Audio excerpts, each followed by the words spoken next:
Bismillahirrahmanirrahim. Assalamualaikum warahmatullahi wabarakatuh. Alhamdulillahi rabbil alamin. Wabihi nasta'inu ala umur dunia wa din. Wassalatu wassalamu ala ashrafil anbiya'i wal mursalin. Nabiyina Muhammadin wa ala alihi wa ashabi ajma'in. Wa man tabi'ahum bi ihsanin ila yaumiddin. Amma ba'd. Ma'asyiral muslimin, para pemirsa yang dimuliakan Allah Subhanahu wa taala. Alhamdulillah, bersyukur kita kepada Allah Subhanahu wa taala yang mana Allah Subhanahu wa taala tidak pernah berhenti untuk mencurahkan segala karunia dan nikmat-Nya kepada kita. Dan tentunya bersama dengan itu pula sudah sepantasnya kita juga harus senantiasa bersyukur kepada Allah Subhanahu wa taala. Dalam setiap keadaan kita, dalam setiap waktu kita harus banyak-banyak bersyukur kepada Allah Subhanahu wa taala. Terlebih lagi pada kesempatan kali ini, kembali Allah Subhanahu wa taala masih memberikan kesempatan kepada kita untuk bertemu kembali, melanjutkan majelis kita yang di sini kita bersama-sama mendalami untuk memahami sebuah ibadah yang sangat mulia, yaitu ibadah Qiyamul Lail. Dan kita insya Allah akan melanjutkan kembali membaca kitab Qiyamul Lail ini, karya dari Syekh Sa'id bin Ali bin Wahb Al-Qahtani rahimahullah ta'ala. Pada pertemuan yang lalu, kita sudah menjelaskan tentang adab-adab di dalam melaksanakan Qiyamul Lail. Sudah 6 adab yang kita sampaikan. Dan insya Allah pada pertemuan kali ini kita akan melanjutkan adab yang ke-7 dari kitab ini. Maka kita bisa lihat di sana adab yang ke-7 yang disampaikan oleh mu'allif rahimallahu ta'ala. Adab tersebut adalah yakni yustahabbu lahu ayyuqidha ahlahu. Di dalam Qiyamul Lail ini kita disukai atau dianjurkan untuk membangunkan keluarga kita. Mengapa demikian? Ya, karena Nabi kita Muhammad Sallallahu Alaihi Wasallam dahulu beliau biasa sholat di waktu malam. Maka tatkala beliau sudah sholat witir, maka beliau berkata kepada istrinya, yaitu ibunda Aisyah radhiyallahu anha. Beliau bersabda, "Qumi fa'autiri ya Aisyah." Bangunlah engkau dan sholatlah witirlah engkau, wahai Aisyah. Selain ini juga ada di dalam hadis dari sahabat Abu Hurairah radhiyallahu anhu yang beliau berkata, qala Rasulullah sallallahu alaihi wasallam, telah bersabda Rasulullah sallallahu alaihi wasallam, rahimallahu rajulan, semoga Allah memberikan rahmat kepada seseorang, qama minal laili fasalla, dia bangun di waktu malam lalu kemudian salat. Tsumma aiqadha imratahu, kemudian setelah itu dia membangunkan istrinya, fasallat, maka kemudian istrinya juga salat. Fa in abad, maka jika istrinya enggan, nadha fi wajhihal ma, maka dia memercikkan di mukanya itu air. Wa rahimallahu imra'atan, dan semoga Allah Subhanahu wa taala juga merahmati seorang wanita, qamat minal lail, yang dia bangun di waktu malam, fasallat, lalu kemudian dia salat. Thumma aiqadat zawjaha, kemudian dia membangunkan suaminya. Fa in aba, jika suaminya enggan, naduhat fi wajhil ma, maka kemudian si istri tersebut memercikkan air di muka suaminya. Hadis riwayat Imam An-Nasai. Para pemirsa sekalian yang dimuliakan Allah Subhanahu wa taala, Betapa indahnya syariat ini kalau kita memperhatikan. Di dalam agama kita, Allah melalui Rasul-Nya memberikan bimbingan kepada kita di waktu malam untuk mengisi malam-malam ini dengan sebuah romantisme yang sangat indah. Bagaimana tidak indah seorang suami bangun menghadap kepada Allah Subhanahu wa taala. Kemudian membangunkan juga istrinya. Dan apabila istrinya enggan, maka suaminya memercikkan dengan lembut air di muka istrinya itu supaya bisa bersama-sama menghadap kepada Allah Subhanahu wa taala. Pun demikian keadaannya jika istrinya terlebih dahulu yang bangun dan kemudian sholat di waktu malam, maka kemudian dia juga mengajak suaminya untuk bangun dan sholat di waktu malam. Jika suaminya enggan, maka kemudian dia memercikkan air di muka suaminya. Betapa indah para jamaah, para pemirsa sekalian yang dimuliakan Allah Subhanahu wa taala. Rumah tangga yang dibangun atas dasar saling cinta, atas dasar saling untuk mendekatkan diri kepada Allah Subhanahu wa taala. Semoga Allah Subhanahu wa taala menjadikan keluarga-keluarga kita semuanya termasuk keluarga-keluarga yang mendapatkan rahmat dari Allah Subhanahu wa taala. Amin. Kita lanjutkan para jamaah, para pemirsa sekalian yang dimuliakan Allah Subhanahu wa taala. Dari sahabat Abu Sa'id dan juga dari sahabat Abu Hurairah radhiyallahu anhuma. Dari Nabi kita Muhammad sallallahu alaihi wasallam bahwasanya beliau bersabda,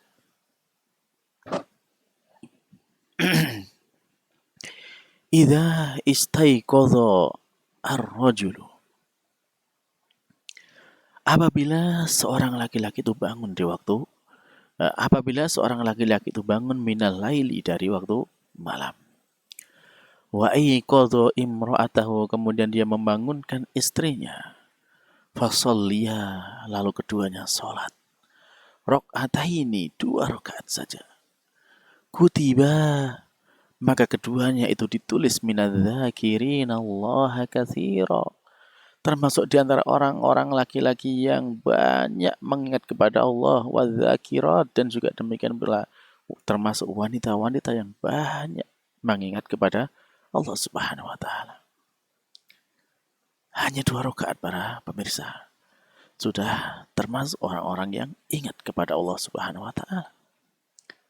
Betapa murahnya Allah Subhanahu wa taala kepada umat Islam. Hadis riwayat Ibnu Majah. Kemudian juga kita bisa melihat di sana dari sahabat Ali bin Abi Thalib radhiyallahu anhu bahwasanya Nabi kita Muhammad sallallahu alaihi wasallam itu mengetuk pintu rumahnya. Demikian juga Fatimah bintu Nabi sallallahu alaihi wasallam pada suatu malam. Jadi Fatimah putri Nabi sallallahu alaihi wasallam itu tinggal bersama suaminya yaitu Ali bin Abi Thalib radhiyallahu anhu. Pada suatu malam Nabi sallallahu alaihi wasallam mengetuk pintunya. Lalu beliau bertanya kepada keduanya, "Ala tusalliyan? Sudahkah kalian berdua sholat?"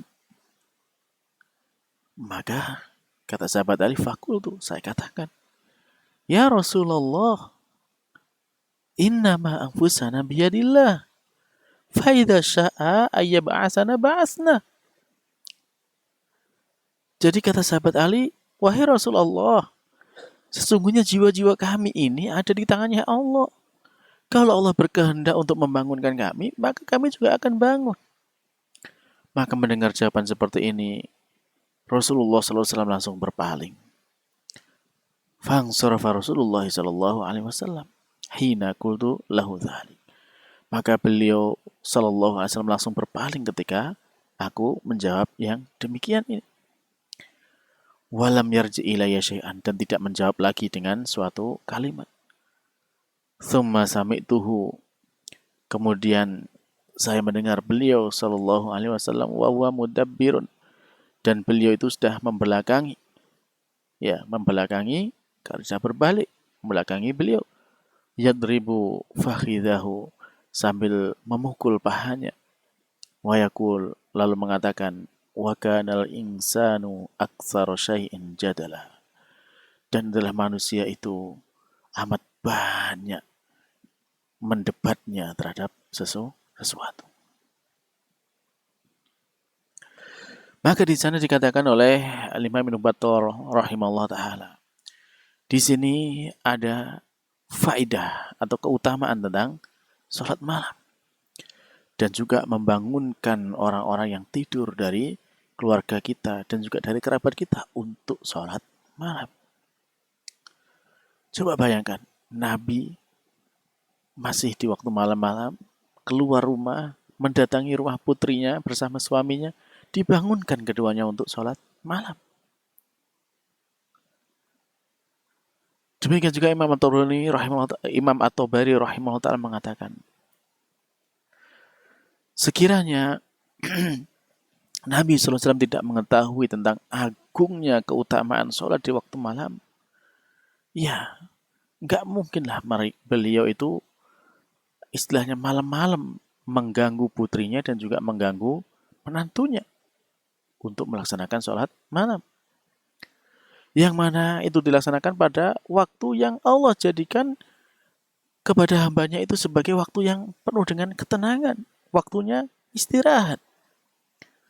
Akan tetapi beliau lebih memilih untuk keduanya, yaitu untuk putrinya dan juga menantunya itu, agar apa? Agar mendapatkan keutamaan yang lebih besar.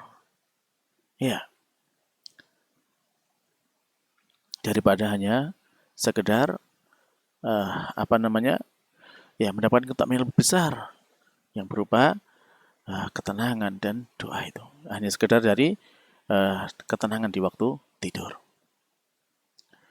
Maka yang dilakukan oleh Nabi SAW ini adalah sebagai bentuk pelaksanaan dari firman Allah Subhanahu wa taala. Yang mana Allah berfirman, wa'mur ahlaka bis-sholati wastabir 'alaiha la nas'aluka rizqa nahnu narzuquk wal 'aqibatu littaqwa. Dan perintahkanlah Tuhanmu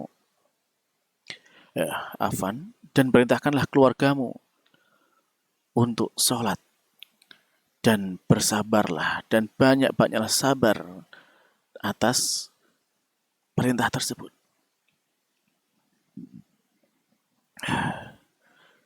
La nas'aluka rizqa, kami tidak meminta kepadamu itu rezeki. Nahnu narzuk, bahkan kamilah yang memberikan rezeki kepadamu. Wal akibatu littaqwa, dan akibat yang baik itu bagi orang-orang yang bertakwa.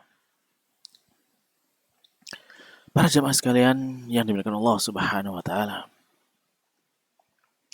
Dari surat Toha ini kita bisa memahami perintah Allah Subhanahu wa taala bahwasanya Allah memerintahkan agar kita memerintahkan keluarga kita untuk mengerjakan sholat. Dan upaya memerintahkan keluarga untuk sholat itu bukan perkara yang mudah. Sehingga kemudian Allah menyatakan di sana dengan wastabir 'alaiha, kita harus banyak-banyak bersabar. Di sana bukan hanya sekedar wasbir, tetapi ada tambahan wastabir. Adanya tambahan huruf ini menunjukkan adanya tambahan kesungguhan, tambahan intensitas untuk kita lebih banyak bersabar di dalam memerintahkan keluarga kita melaksanakan sholat. Terlebih lagi sholat di waktu malam. Dan untuk itu, tentunya bahwasanya kita tidak harus membayar kepada Allah Subhanahu wa taala, karena Allah yang akan memberikan rezeki kepada kita. Adapun tadi kita mendengar atau melihat bagaimana sahabat Ali bin Abi Thalib radhiyallahu anhu menjawab sabda Nabi sallallahu alaihi wasallam. Beliau menjawab, innama anfusana biyadillah. Sesungguhnya jiwa-jiwa kita ini ada di tangan Allah Subhanahu wa taala. Maka di sini sahabat Ali bin Abi Thalib beliau mengatakan demikian ini berdasarkan dari firman Allah taala.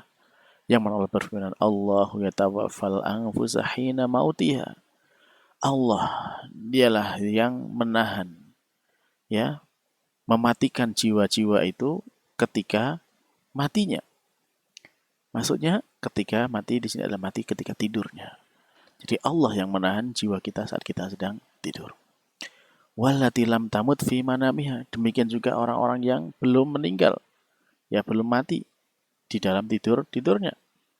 Fayumsikul lati qada 'alaihal maut. Maka kemudian Allah Subhanahu wa taala menahan orang-orang yang telah ditetapkan bahwasanya dia sudah meninggal, artinya dalam tidur, kemudian setelah tidur ruhnya tidak dikembalikan lagi, artinya tidur selamanya.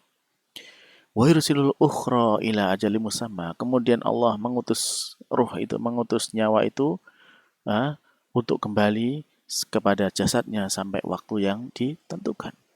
Inna fi dzalika laayatil liqaumi yatafakkarun. Sesungguhnya yang demikian ini benar-benar terdapat tanda-tanda kekuasaan bagi kaum-kaum yang mau berpikir.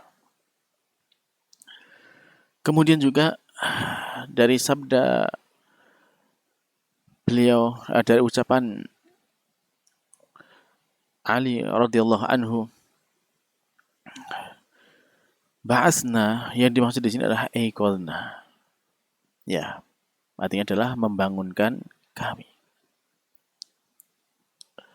Sedangkan ucapan sahabat Ali, torokohu, ini disebutkan oleh Imam Nawawi rahimahullah bahwasanya at-torok itu artinya adalah al-ityanu fil lail, yaitu untuk menjalankan di waktu malam. Dan bahwasanya pukulan Nabi SAW kepada pahanya, ini yang dipilih dalam maknanya bahwasanya ini menunjukkan beliau itu merasa takjub, merasa heran dengan cepatnya jawaban yang diberikan oleh sahabat Ali. Dan kemudian juga sahabat Ali tidak setuju dengan apa yang disampaikan oleh Nabi SAW. Oleh karenanya kemudian Nabi SAW itu sampai memukul pahanya. Dan di dalam hadis ini, di sana ada anjuran untuk kita melaksanakan sholat malam.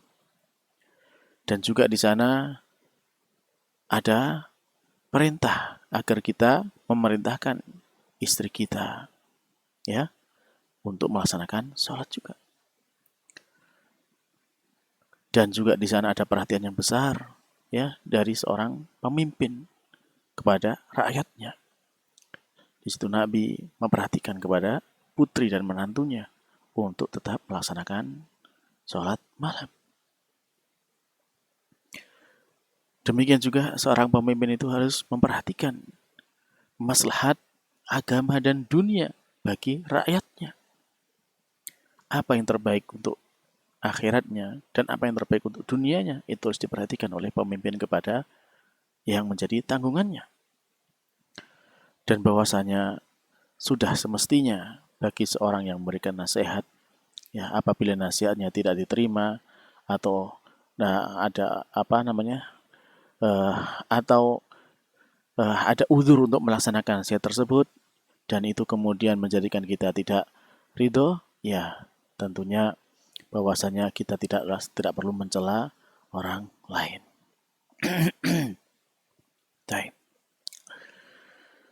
Para pemirsa sekalian yang dimuliakan Allah Subhanahu wa taala. Kemudian mu'allif melanjutkan di sana dengan riwayat yang lainnya. Dari Ummu Salamah, semoga Allah meridhoinya, istri dari Nabi kita Muhammad sallallahu alaihi wasallam. Qalat, beliau berkata, Istaiqadha Rasulullah sallallahu alaihi wasallam lailatan faja'an. Rasulullah SAW terbangun pada suatu malam dengan penuh kekagetan. Faqala, Subhanallah, madza anzalallahu minal khazain wa madza unzila minal fitan. Aiqadu sawahiba Yusuf yuridu azwajahu likay yusallin rubba kasiyatin fid dunya ariyatin fil akhirah wa fil lafdin madza unzila laila. Jadi Rasulullah terbangun dan kaget. Kemudian beliau berkata, Subhanallah, Maha Suci Allah. Apa yang telah Allah turunkan dari berbagai macam perbendaharaan, atau apa yang telah diturunkan dari berbagai macam fitnah, yang mana mereka itu membangunkan istri-istrinya Nabi Yusuf untuk apa? Untuk supaya mereka sholat. Akan tetapi betapa banyak orang yang berpakaian di dunia akan tapi telanjang nanti di akhirat. Dalam riwayat ini disebutkan apa yang telah diturunkan pada malam ini. Dari hadis ini para jamaah sekalian, para pemirsa yang Allah Subhanahu wa taala, yang bisa kita fahami bahwasanya ketika dulu di masa Nabi Yusuf alaihissalam, di sana dibangunkan keluarganya untuk sholat. Kemudian, ya, dan ternyata ada di antara umat-umatnya yang tidak mau melaksanakan sholat meskipun sudah dibangunkan, maka itu menjadikan sebuah fitnah, menjadikan sebuah ujian bagi mereka. Sehingga kemudian Nabi menutup dengan rubah kasihatin, betapa banyak orang yang di dunia ini, ya, dia itu rubah kasihatin fid dunya ariyatin fil akhirah. Jadi betapa banyak orang yang di dunia ini memiliki pakaian, sedangkan di akhirat itu mereka tidak memiliki pakaian dan mereka telanjang. Karena apa? Karena di dunia ini, ya, mereka tidak mempersiapkan bekal untuk menuju ke akhirat.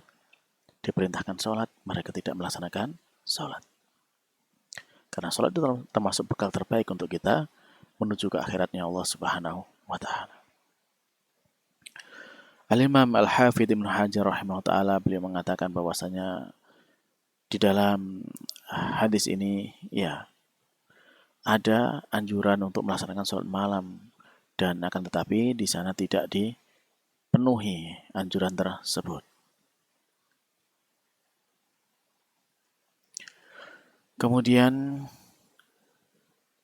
di dalam hadis juga disebutkan bahwasanya kita disukai atau dianjurkan untuk mengingat kepada Allah Subhanahu wa taala ketika terbangun. Sehingga tadi Nabi SAW menyebut Subhanallah, yaitu kita langsung ingat kepada Allah Subhanahu wa taala ketika kita bangun dari tidur.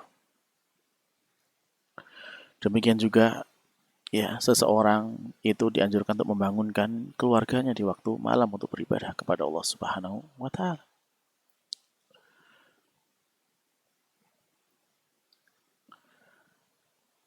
Dan khususnya lagi ketika memang, ya, kita mendapati adanya perintah dari Allah Subhanahu wa taala dalam ayat yang sudah kita baca tadi.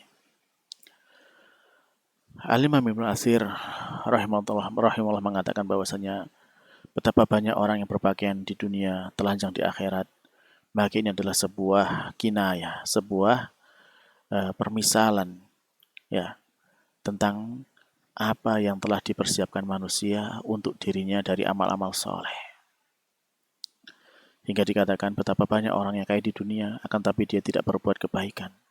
Maka dia menjadi orang yang fakir nanti di akhirat. Demikian juga, ya, betapa banyak orang-orang di dunia ini yang memiliki, ya, kekayaan yang luar biasa, mendapatkan kenikmatan yang luar biasa. Akan tetapi di akhirat dia termasuk orang-orang yang telanjang dan orang-orang yang susah. Na'udzubillahi min dzalik. Kemudian berikutnya mu'alif menyampaikan sebuah riwayat dari sahabat Abdullah bin Umar radhiyallahu anhu, bahwasanya bapaknya yaitu Umar Ibnul Khattab radhiyallahu anhu, beliau itu biasa sholat di waktu malam sesuai dengan apa yang telah Allah kehendaki untuk beliau. Hingga apabila kemudian beliau sudah sampai di akhir malam, maka beliau membangunkan keluarganya untuk sholat. Beliau mengatakan kepada keluarganya, as-shalah, as-shalah, ayo sholat, ayo sholat. Tsumma yatlu hadil ayah. Kemudian beliau membaca firman Allah Subhanahu wa taala, wa'mur ahlaka bis sholati wastabir 'alaiha. dan perintahkanlah keluargamu untuk melaksanakan sholat, dan banyaklah sabar dalam memerintahkan untuk sholat tersebut. La nas'aluka rizqa, nahnu narzuquk wal aqibatu littaqwa. Kami tidak meminta rezeki kepadamu, dan kamilah yang memberi rezeki kepadamu. Dan akibat yang baik itu adalah bagi orang-orang yang bertakwa. Maka sampai di sini para pemirsa sekalian yang dimuliakan Allah Subhanahu wa taala. Apa yang telah kita baca dari kitab yang disampaikan oleh Syekh Sa'id bin Ali bin Waf Al-Qahtani ini tentang adab yang ketujuh dari Qiyamul Lail, yaitu hendaknya kita membangunkan keluarga kita agar mereka juga melaksanakan ibadah Qiyamul Lail.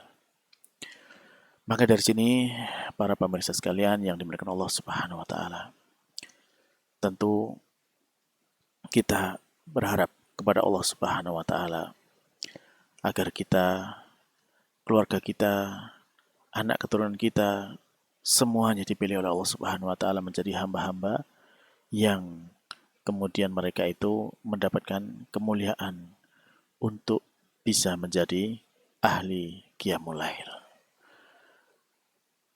Dan akhirnya kita tutup pertemuan kali ini dengan membaca doa kafaratul majelis. Subhanakallahumma rabbana wa bihamdika asyhadu an la ilaha illa anta astaghfiruka wa atubu ilaik. Wassalamualaikum warahmatullahi wabarakatuh.